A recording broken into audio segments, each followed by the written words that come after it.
a crise urbana e a população. De 5 bilhões de pessoas há 10 anos, hoje a população mundial chega a 10 bilhões. Apesar de por ano quase 1 bilhão morrerem de fome e outras doenças modernas, como mais de 1 bilhão nascerem no planeta por ano, nem os terremotos, maremotos, tsunamis, doenças modernas como a AIDS e outras devastações climáticas e lesivos golpes de corrupção em países como o Brasil têm sido suficiente para diminuir o número de bocas. Resultado, nem há mais alimentos e muito menos água para todos. O caso escandaloso que você vai conhecer agora, nesse contexto histórico, e com certeza, embora você nunca tenha ouvido nem visto nada igual, ele certamente se repete mundo afora.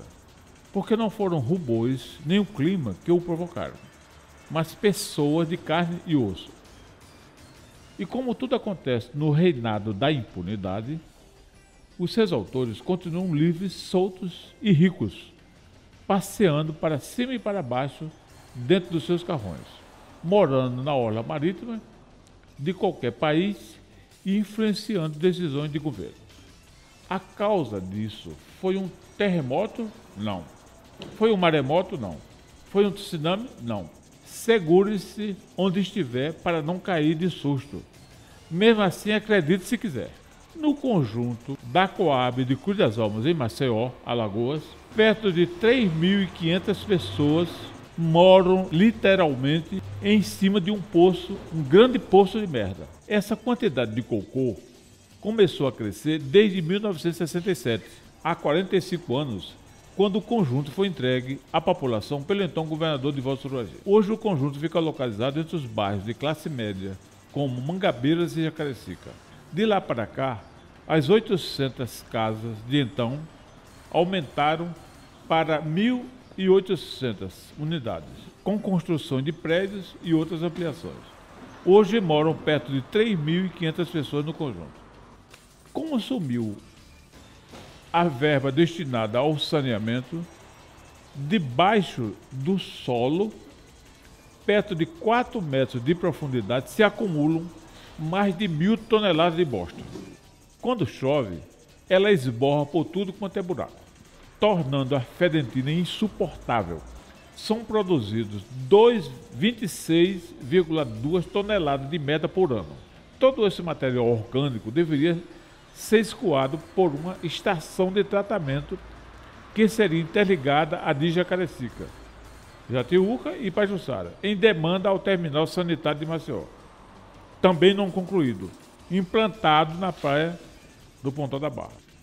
Quando o conjunto da Coab de Cruz das Almas foi construído em 1967, a ideia era ele ser ocupado por mulheres do antigo inferninho de Maceió, a zona de Baixo Benedício, conhecida como Mossoró, então localizada em Jaraguá, e por pessoas desabrigadas das enchentes de 65 e 66 em Alagoas.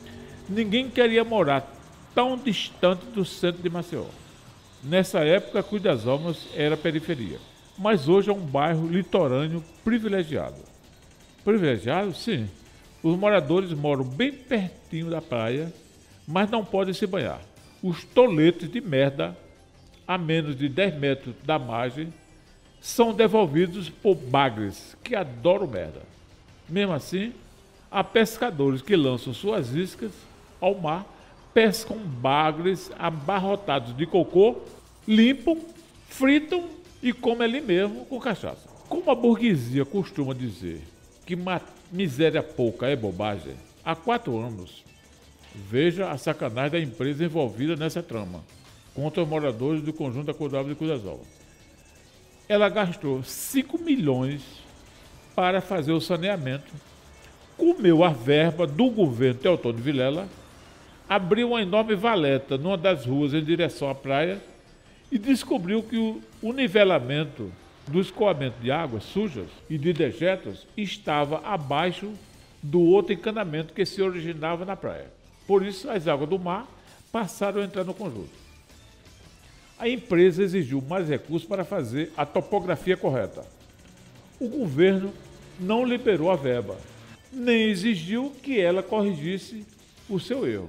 Quer dizer, um erro topográfico absurdo. Em pleno século XXI, cometeu-se um erro de topografia semelhante ao cometido na China há 3 séculos, quando os chineses tentaram fazer com que 2 buracos cavados de um lado e do outro de um túnel, de uma montanha, para fazer um túnel, se encontrassem.